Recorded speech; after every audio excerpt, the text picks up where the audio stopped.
Hey, welcome to the Acoustic Shoppe, your place for all things acoustic and acoustic-loving individuals.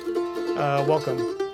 We are going to be talking today about the two new mandolins released from Gibson, the 1923 Master Model Reissue, as well as the brand new updated F5G that is just coming out. This is going to be pretty awesome. We're going to give you all the quick spec rundowns and 5 surprises on each mandolin that we weren't expecting.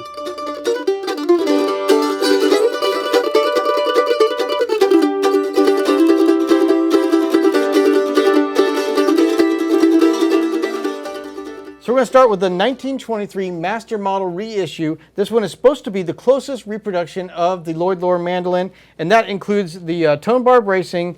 It does have the 1 1/16 nut, which is a pearl nut, Waverly tuners. It comes in at a price tag of $19,999. Adirondack spruce top, a varnish on this, and a beautiful maple back and sides, bound on all sides with an ebony binding, fretboard extension, the pick guard as well, all those traditional aspects of the early 1923 Gibson, and just a killer sounding instrument. It is.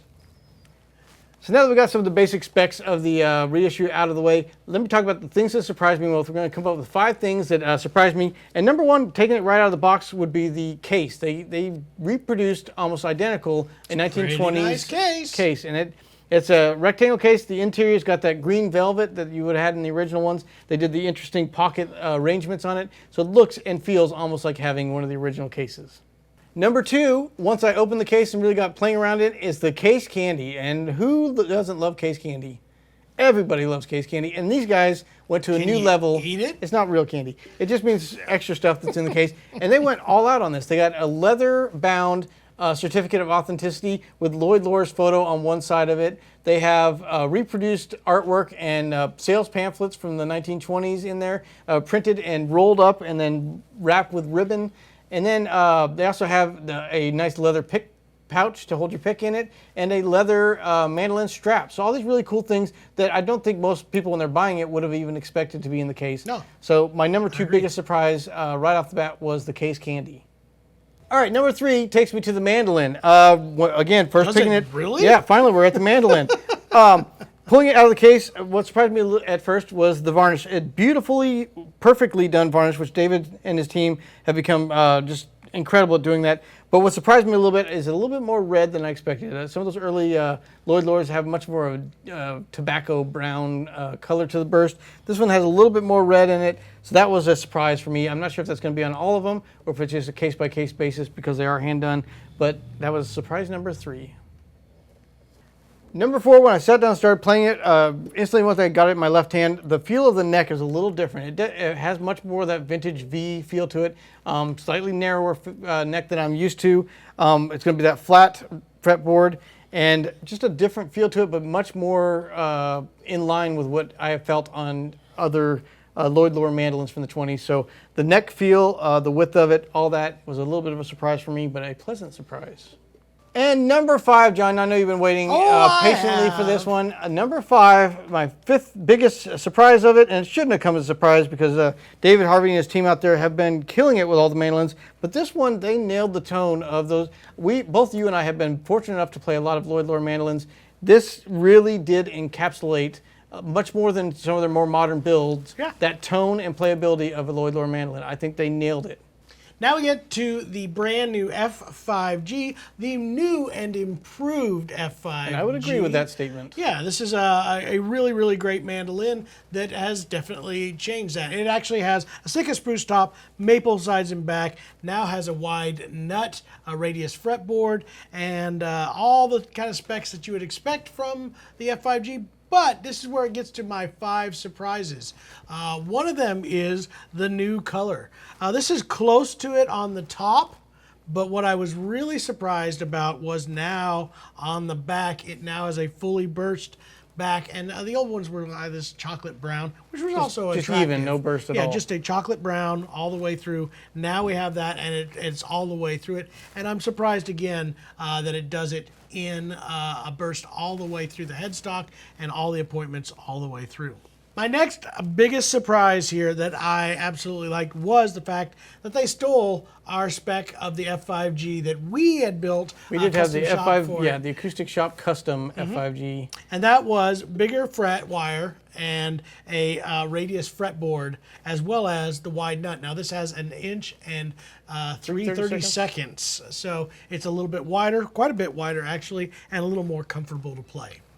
Next, big surprise for me was, like you on that mandolin right there, was the tone. And I know that should probably be my biggest surprise, but after playing that mandolin, I noticed that they're kind of tending to take some of those same characteristics, the more dry, poppy sound that is happening with those, and doing it here and making it a little bit different voiced, where I think a lot of the mandolins Gibson has been putting out for the last few years were a little bit more of the modern sound, and this still has a lot of that characteristic, but they brought back some of that vintage tone that it was missing before.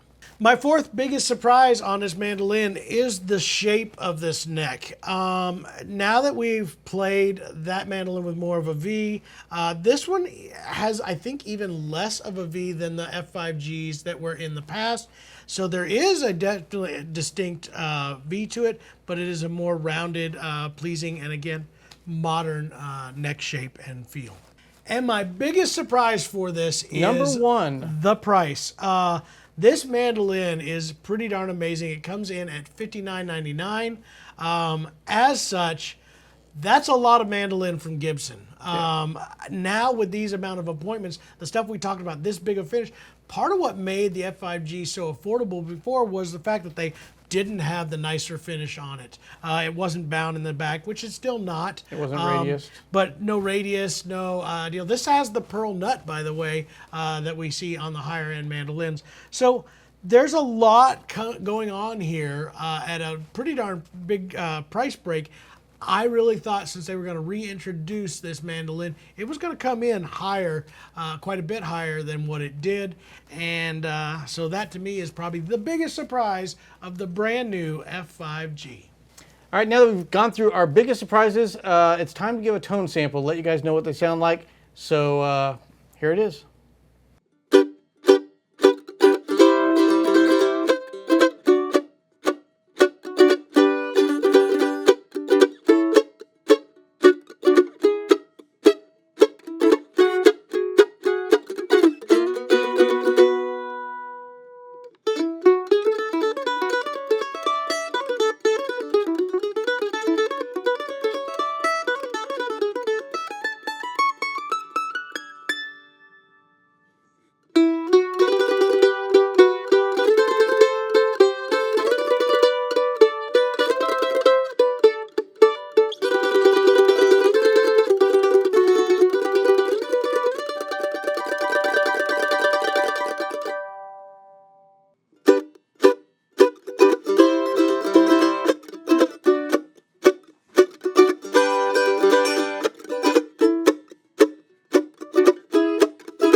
Well, there you have it, ladies and gentlemen. This is the new mandolins that have been now that we have Gibson mandolins again. Very exciting. They have been issued, and we are excited to get them in stock. We're going to be having these available almost immediately. We ordered all they can make. Yeah, you can give us a call, and we can get you set up with either one of these great mandolins. And if you want to catch another great video that we have out that actually covers some of the cool stuff that Gibson's Custom Shop is able to do in the mandolin department, we have a full review of our Hall of Fame Bill Monroe mandolin from 100th Gibson. anniversary. It's the only one that is signed July 9th, 1923, which is 2023.